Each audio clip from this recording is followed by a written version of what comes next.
우리에게 주신 하나님의 말씀은 마태복음 1장 21절에서 23절까지 말씀만 낭독하겠습니다. 신약성경 2면에 있습니다. 마태복음 1장 21절에서 23절까지 말씀을 한 목소리로 낭독하겠습니다.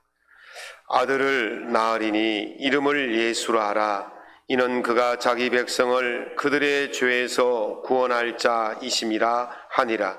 이 모든 일이 된 것은 주께서 선지자로 하신 말씀을 이루려 하심이니 이르시되 보라 처녀가 잉태하여 아들을 낳을 것이요 그의 이름은 임마누엘이라 하리라 하셨으니 이를 번역한즉 하나님이 우리와 함께 계시다 함이라. 아멘. 오늘 본문의 말씀을 가지고 함께의 그날을 기다리는 대림절이란 제목으로 주의 은혜의 말씀을 함께 나누고자 합니다.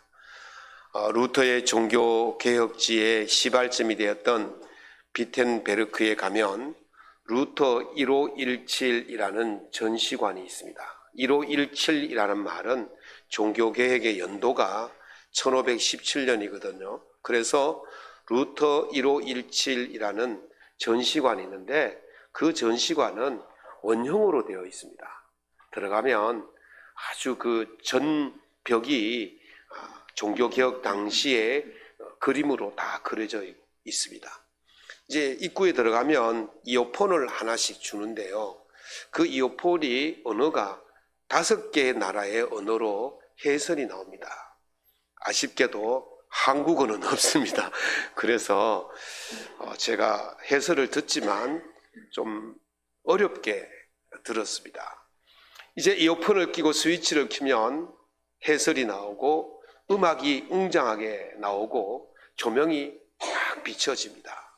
그 안에 여러 사람들이 이어폰을 끼고 왔다 갔다 하면서 관람을 하지요. 내 옆에 누가 서 있어도 서로 얼굴도 보지 않고 그냥 묵묵히 이어폰에서 나오는 이야기만 듣고 그림만 보다가 그렇게 또 헤어집니다. 수많은 사람들이 내 옆에 있고 왔다 갔다 하지만 거기에는 오롯이 혼자일 수밖에 없어요. 그래서 그것을 우리가 군중 속의 고독이다 그렇게 말하죠. 우리나라 교량과 터널을 현황 조사한 것을 정부에 발표한 것을 보았더니 우리나라의 섬이 몇 개인지 아십니까? 우리나라의 섬은 3,390개라 그래요. 3,390개의 섬이 있다는 거죠. 그 중에서 섬과 섬에 다리를 놓은 것, 또 섬과 육지를 다리를 놓은 것 합치면 120개 정도가 된다고 그래요.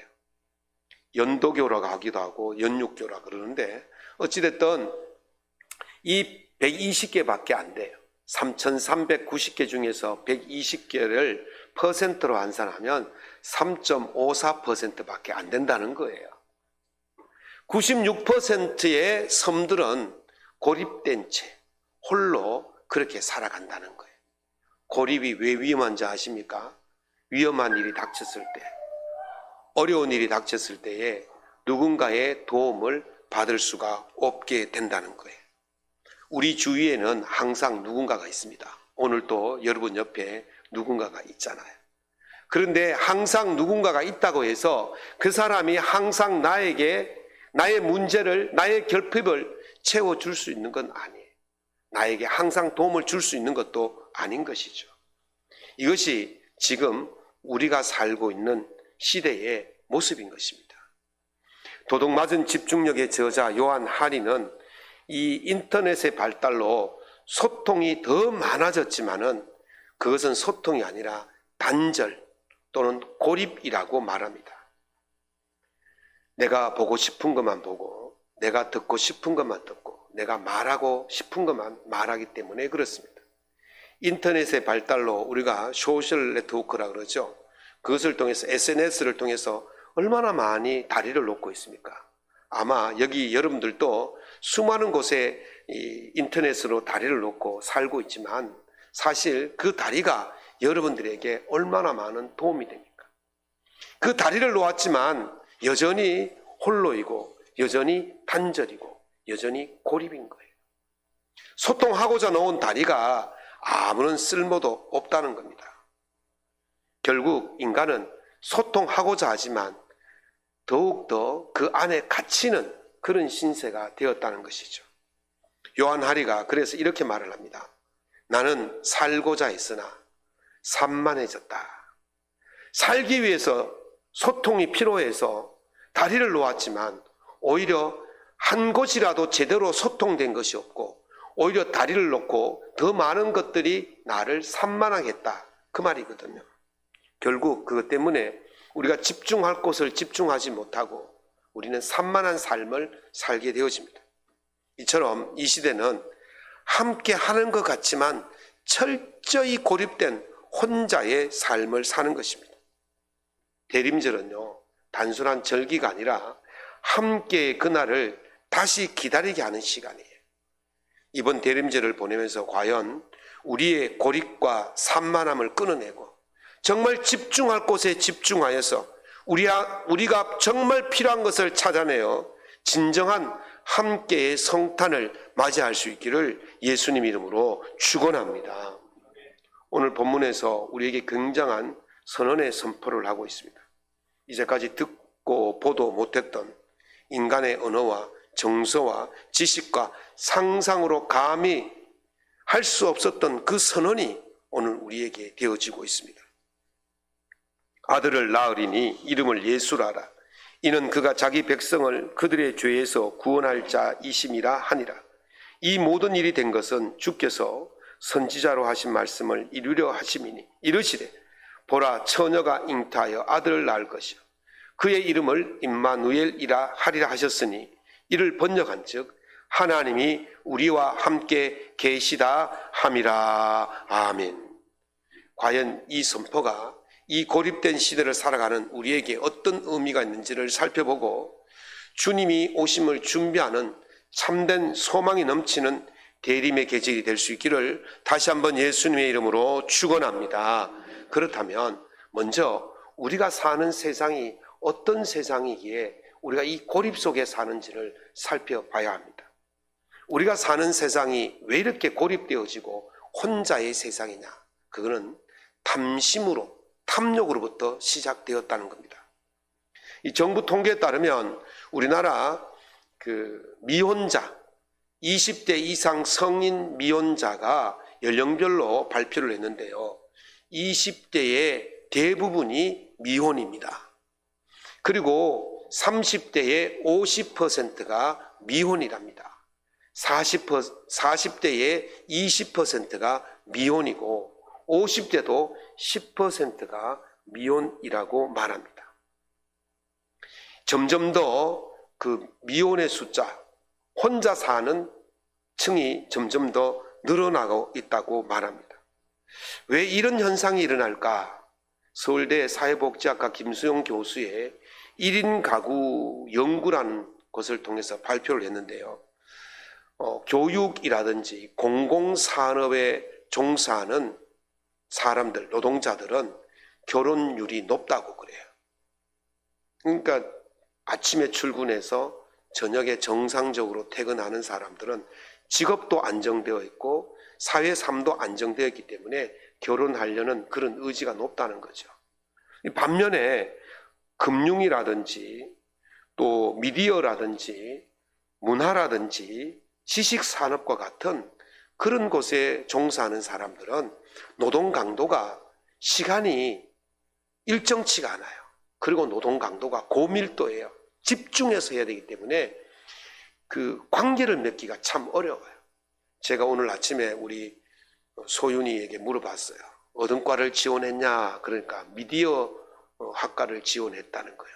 시집 가려면 그 과 가면 안 되는데 미디어과는요 일정 시간이 없어요. 금융도요 굉장히 고밀도로 노동을 하고 시간이 뭐 아침에 출근해서 저녁에 퇴근하는 이런 게 없어요. 24시간이 정말 직업 속에 살아가는 사람들이. 이걸 우리가 온콜이라 그래요. 온콜. 항상 대기 상태로. 그러다 보니까 개인적인 삶이 없어지는 거예요. 우리가 일과 균형이 일과 그 심히 균형을 맞추는 그런 삶이 아니에요. 저녁이 있는 삶, 워라벨 같은 소리는요, 그 사람들에게 꿈 같은 사람 이야기죠. 그래서 이런 사람들이 관계를 맺지 못하기 때문에 뭐 연애할 시간이 없잖아요. 그래서 결혼을 못 한다는 거예요. 이런 현상을 가리켜서 노벨 경제학 수상자인 클라우디아 골디는 초솔로 사회다, 초솔로 사회다 그렇게 이야기를 합니다. 솔로 사회는요, 일과 무관하게 자기가 스스로 혼자가 되겠다라고 생각하고 혼자의 삶을 살지만 그 인간관계라든지 사회관계는 계속해서 연결하면서 살아가요. 혼자지만 사회와 인간관계를 계속해서 연결해서 살아요. 그런데 초솔로 사회는 뭐냐면 일 때문에 자기를 고립시켜버리는 거예요. 일 외에는 다른 모든 것들을 최소화시켜버리는 그걸 초솔로 사회다 그렇게 말합니다. 왜 초솔로 사회로 사람들이 가느냐 하면요, 이 솔로 사회는 8시간 일만 일하면 돼요. 뭐 조금 더 하면 성과금을 조금 주지만 그거는 미미해요. 그런데 초솔로 사회는 8시간 플러스 전면적인 헌신을 통해서 그 보상이 주어지는 것이 급격히 증가를 하는 거예요. 8시간 근무하는 사람보다 3배, 4배, 5배 이런 보수를 받기 때문에 사람들은 그 돈 때문에 그렇게 자기를 고립시켜 갈 수밖에 없다는 거예요. 그러니 결혼할 시간이 없는 것이죠. 그 골디는 왜 이런 사회를 다른 말로 하면 왜 이런 현상이 일어나느냐, 탐욕적인 일자리 때문이다 그렇게 말해요. 결국 고소득, 고보상을 위해서 그게 욕심을 부리니까 자기의 삶이 깨어지는 그런 현상이 오는 것이죠. 예수님께서 분명히 말씀하셨습니다. 삼가 모든 탐심을 물리치라. 사람의 생명이 그 소유의 넉넉함에 있지 아니하니라. 삶은요, 성취와 소유에 있지 않다는 거예요. 우리가 탐욕을 부렸다가 얼마나 비참한 삶으로 떨어진 사람들을 얼마나 많이 봤습니까? 특별히 창세기에 보면 아담과 하와, 그 아들 가인과 아벨의 그 가정을 보면서 우리는 그것을 볼 수가 있어요. 가인이 하나님께 사랑을 독차지하고 싶었는 것 같아요. 그래서 동생이 하나님께 사랑받는 것을 싫어했어요. 동생을 미워하는 마음이 드는 거죠. 하나님께서 이미 가인에게 말합니다. 너는 네 죄를 다스릴지니라. 네 죄가 너를 요구한다. 그러니 너는 네 죄를 다스리라. 이 죄를 다스리지 않은 이 마음이 어떤 마음입니까? 탐욕의 마음이에요. 내 혼자 모든 것을 다 사랑받아야 돼. 내 혼자 모든 것을 독차지해야 돼. 이런 마음이 드는 순간 그 동생을 살해하는 끔찍한 일을 저지르게 된 것입니다. 그 결과가 무엇인지 압니까? 하나님께서 죄를 진 가인에게 땅에서 피하며 유리하는 자가 될 것이다. 뭡니까? 혼자가 된다는 거예요. 고립의 상태, 단절의 상태로 빠진다는 것입니다. 그래서 야고보 사도는 분명히 말씀하셨습니다. 욕심이 잉태한 즉 죄를 낳고 죄가 장성한 즉 사망을 낳느니라. 욕심 때문에 죄가 들어오는 거예요. 욕심 때문에, 탐욕 때문에 혼자가 되는 것입니다. 그래서 바울 사도는 마음을 허망하게 하여 어두워졌다. 탐심이 들면 마음이요 허망해집니다. 그리고 눈앞에 보이지 않는 거예요. 어두워지는 거예요. 결과는 죄로 가고 결과는 고립되고 결과는 혼자가 되는 그런 삶을 살게 되어지는 것입니다. 결국 인간은 욕망이란 것 때문에 혼자라는 고립 속에 들어가게 되어지는 것입니다. 그러나 우리 하나님께서 오늘 성경 말씀을 통해서 우리에게 희망을 주신 줄로 믿습니다. 죄 가운데 고립 상태로 있는 우리를 구원하시기 위해서 구원자 예수 그리스도를 우리에게 보내신 줄로 믿습니다. 아들을 낳으리니 이름을 예수로 하라. 이는 그가 자기 백성을 그들의 죄에서 구원할 자이심이라. 아멘. 대림절은 우리가 얼마나 깊은 고독 속에, 얼마나 깊은 단절 속에 사는가를 자각해야 돼요. 여러분의 옆에 앉아 있다고, 여러분 가정 속에 같이 생활한다고 그 사람이 나의 모든 것을 해결해 줄 수 있는 게 아니에요. 우리는 여전히 혼자일 수밖에 없는, 그 죄 속에서 괴로워할 수밖에 없는 존재이지만, 그 존재를 구원하시기 위해서 예수 그리스도가 아기 예수로 이 땅에 오신 줄로 믿습니다. 그것을 깨닫고 예수 그리스도를 나에게 초청할 때에 아기 예수의 성탄이 바로 우리에게 복음이 되는 것입니다.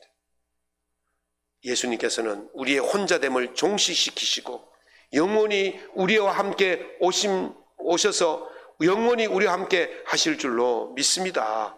그러므로 그분을 통해서 우리의 고립을 끊어버리고 영원히 함께하는 은혜를 누릴 수 있기를 예수님 이름으로 축원합니다. 이 평생 독신으로 살았던 그 음악가, 작곡가 브람스가 이런 말을 했어요. 자유로우나 고독하다.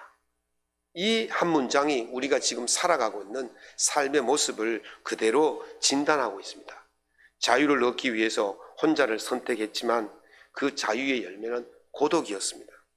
사람들은요, 함께 있으면 숨이 막혀요. 다 내 마음 같지 않잖아요. 다 말하는 것이 고운 말이 아니잖아요. 그러니 그 말 때문에 상처받고 그 생각 때문에 괴로워하고 그래서 숨이 막혀요. 답답해요.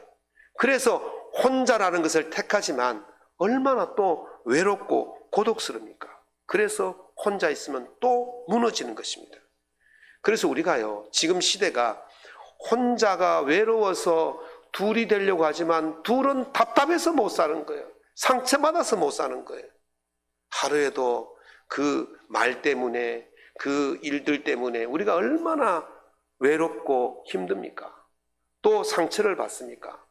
그래서 이런 함께 있으면 안전해 보이지만 자유를 잃게 되고, 혼자 있으면 자유로워 보이지만 고독에 빠지게 되어지는 것입니다. 김남도 교수는 이런 시대를 가리켜서 1.5 가구라고 그렇게 말해요. 1.5 가구 시대. 무슨 말입니까? 혼자가 외로우니까 둘이 되고 싶어요. 그런데 둘이 되려니까 이게 또 너무 또 제약이 많아요. 답답해요. 그러니까 혼자도 아니고 둘도 아닌 그 중간 1.5가, 그래서 자유롭고도 책임을 지지 않는 그런 삶을 살고 싶어 하는 거예요. 우리 아들이 주말만 되면 집으로 옵니다. 지금 독립생활을 하는데 집으로 오면 그 아들의 어머니가, 누군지는 모르지만 아들의 어머니가 반찬을 해가지고 막 바리바리 해가지고 또 내려 보냅니다. 이게 혼자인 것 같은데 혼자는 아니에요. 혼자인 것 같은데 늘 관계를 맺고 살으면서 혼자이기를 원하는, 이게 1.5 가구 시대의 모습인 것입니다. 혼자와 함께하는 사이에서 우리는 방황할 수밖에 없어요. 함께 하려니 답답하고 힘들고, 또 혼자 하려니까 외롭고 고독하고, 그런 이 어정쩡한 인생을 살아가는 우리에게 하나님은 침묵하지 않으시고 찾아오신 줄로 믿습니다. 성경은 이렇게 선언합니다. 보라, 처녀가 잉태하여 아들을 낳을 것이요 그의 이름을 임마누엘이라 하리라. 이를 번역한 즉 하나님이 우리와 함께 계신다. 아멘. 임마누엘은요, 단순히 종교적 표현이 아닙니다. 혼자서는 버틸 수 없고 함께하면 숨막히는 이 시대를 향한 하나님의 은혜인 줄로 믿습니다. 하나님은 강요하지 않아요. 하나님은 억압하지 않아요. 하나님은 강제하지 않습니다.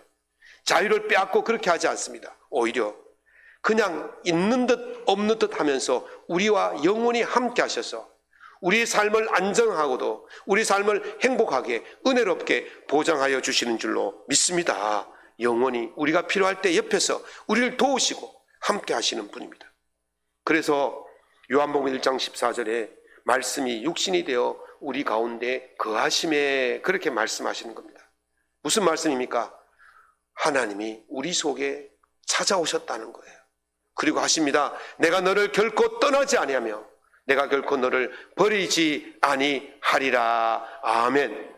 사람에게 기대했던 것, 사람에게 소망했던 것, 사람에게 희망을 품었던 것, 그 모든 것들은 다 무너질 수밖에 없지만 우리 하나님께 소망을 두면 그 하나님은 영원히 우리와 함께 하실 줄로 믿습니다. 이 고독의 시대에, 이 혼자의 시대에, 이 절망의 시대에 우리가 바라볼 것은 오직 하나님이신 줄로 믿습니다. 그 하나님이 임마누엘 하나님으로 우리에게 오셔서 우리와 함께 하실 것입니다. 고립과 두려움에 있더라도 그 하나님이 내게 찾아오시면 참된 쉼과 평안을 경험하게 될 것이고 그 희망의 소망을 붙들고 살아갈 수가 있게 되는 것입니다.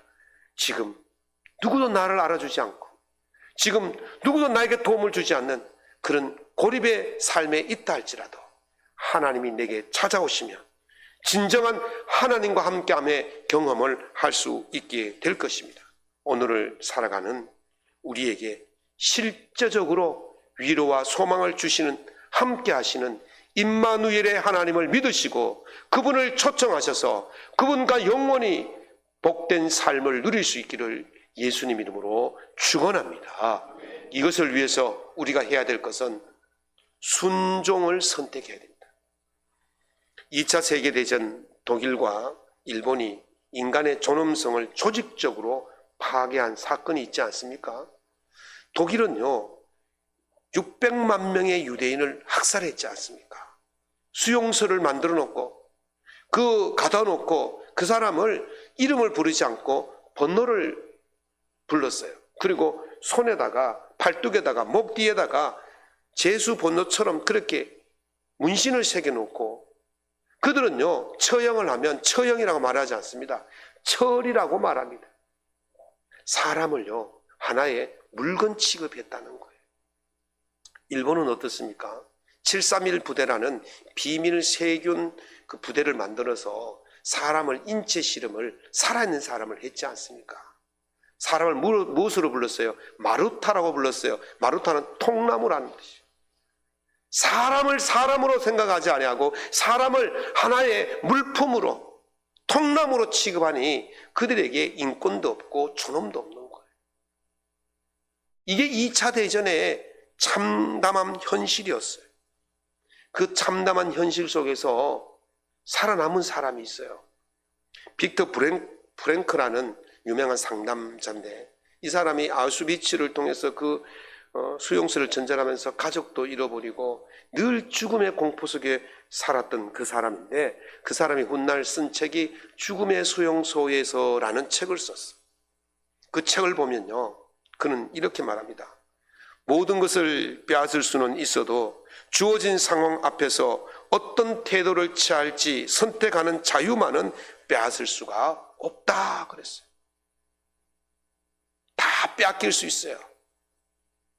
재물도 빼앗기고 형제도 빼앗기고 가족도 빼앗기고 건강도 빼앗기고 모든 것을 다 빼앗길 수 있지만 내 마음속에 선택할 수 있는 그것만은 빼앗을 수가 없다는 것이죠. 오늘 내가 무엇을 선택하느냐 그것이 굉장히 중요한 일입니다. 다 같이 수용소에서 갇혀 있었지만 어떤 사람은 삶을 선택했기 때문에 살았고 어떤 사람은 포기를 선택했기 때문에 죽었다는 것입니다.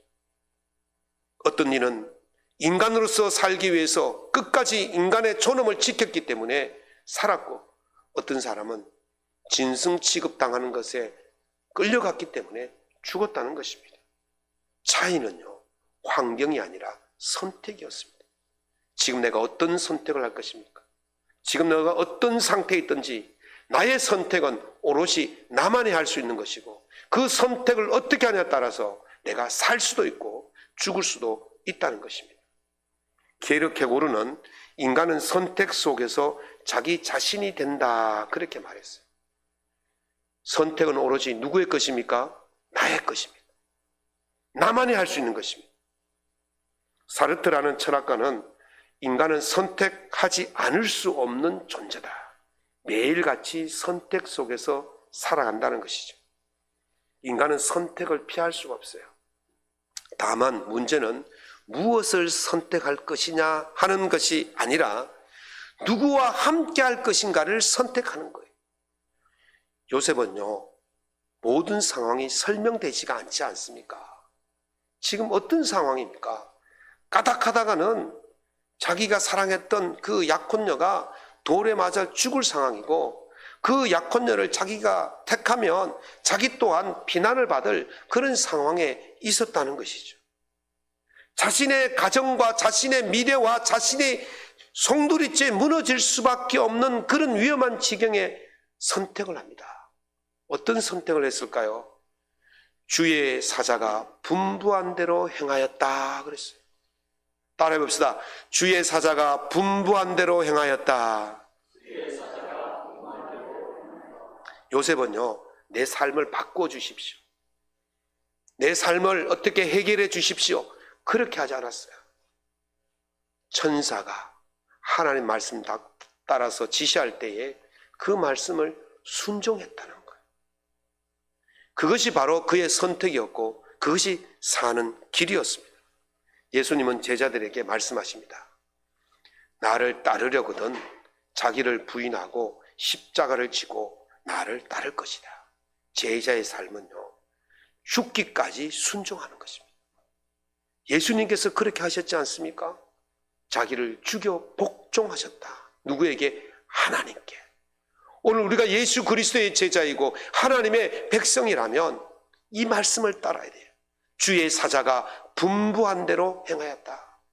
오늘 말씀이 선포되어질 때에 여러분이 그 말씀을 가슴에 부둥안고 그 말씀을 따라 살아갈 때에 하나님이 함께 하시는 임마누엘의 역사가 일어나게 될 줄로 믿습니다.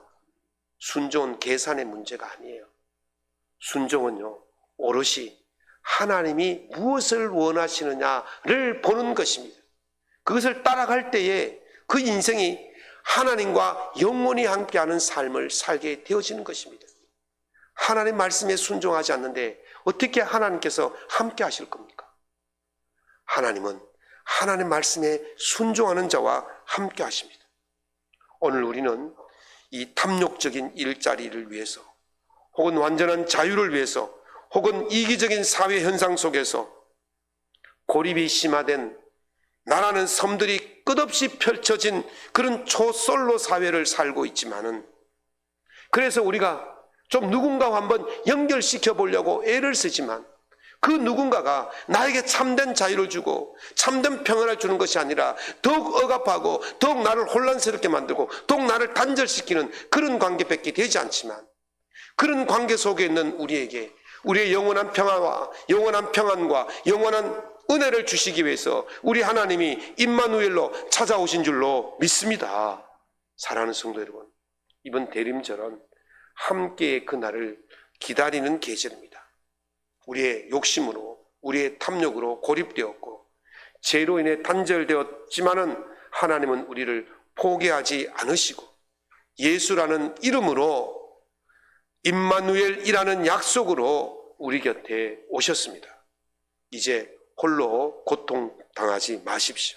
스스로 독방에 가두지 마시기 바랍니다. 요셉처럼 주의 말씀을 순종하여 그분을 나의 삶의 중심에 모셔드릴 수 있기를 바랍니다. 그것이 바로 복음인 것입니다. 그렇게 하면 그분과 함께 걷게 되어질 것이고, 그렇게 하면 그분이 우리에게 베풀어 주신 은혜 속에 살게 될 것입니다. 고립으로 외로웠다면 이제 주님과 동행하심으로 영원한 평화를, 영원한 은혜를 누리며 살아갈 수 있는 이 대림의 계절이 될 수 있기를 예수님의 이름으로 축원합니다.